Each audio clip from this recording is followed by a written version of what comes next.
আসসালামু আলাইকুম ওরহমতুল্লাহি ওবরাকাতু। সম্মানিত ধর্মপ্রাণ মুসলমান ভাই বোনেরা, আপনাদের উদ্দেশ্যে আজকে একটি গুরুত্বপূর্ণ ফজিলতপূর্ণ আমল নিয়ে আসছি। আমলটি আপনারা যদি শুনেন তাহলে আপনারা অ- অ- অবাক হয়ে যাবেন, হতভম্ব হয়ে যাবেন, আশ্চর্য হয়ে যাবেন।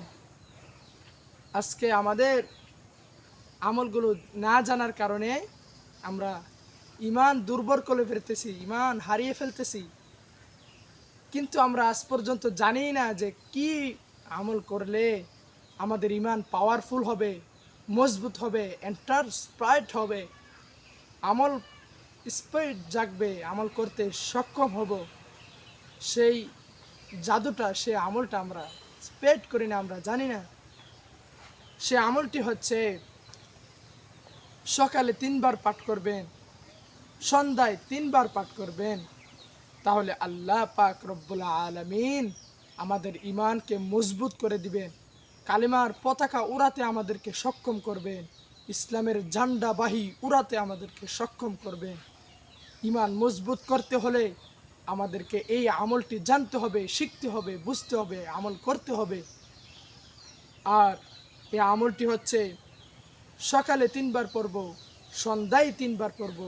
আমলটি হলো সুবহানাল্লাহি ওয়া বিহামদিহি সুবহানাল্লাহিল আযীম, সুবহানাল্লাহি ওয়া বিহামদিহি সুবহানাল্লাহিল আযীম, সুবহানাল্লাহি ওয়া বিহামদিহি সুবহানাল্লাহিল আযীম। এরকমভাবে 3 বার সকালে পাঠ করব। অপরদিকে আমরা সন্ধ্যাবেলা এই আমলটি আমরা 3 বার পাঠ করব। এই আমলটি যদি কোনো ব্যক্তি পাঠ করে তাহলে আল্লাহ পাক রব্বুল আলামিন তার ইমানের মুআজিজা, ইমানের পাওয়ারফুলতা, শক্তি, সক্ষমতা আল্লাহ তাকে অতি বৃদ্ধি করে দিবেন, অতি পাওয়ারফুল করে দিবেন। এই জন্য মুমিন এবং মুমিন মুসলমান হিসাবে আমাদেরকে, ইমানদার হিসাবে পাওয়ারফুল হতে হলে, ইসলামের বাহি ঝান্ডাকে উড়াতে হলে, পৃথিবীর আসমানের মধ্যে উড়াতে হলে আমাদেরকে আজকে এই দোয়াটি আমল করতে হবে। ইনশাআল্লাহ প্রত্যেক দিন সকালে আমরা ইমান বৃদ্ধি করার দোয়া পড়ব। দোয়া হচ্ছে সুবহানাল্লাহি ওয়া বিহামদিহি সুবহানাল্লাহিল আযীম।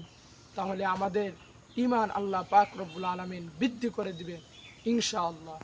তাহলে ভিডিওটি আজ এই পর্যন্তই থাকলো। দেখা হবে অপর ভিডিওতে, নেক্সট ভিডিওতে।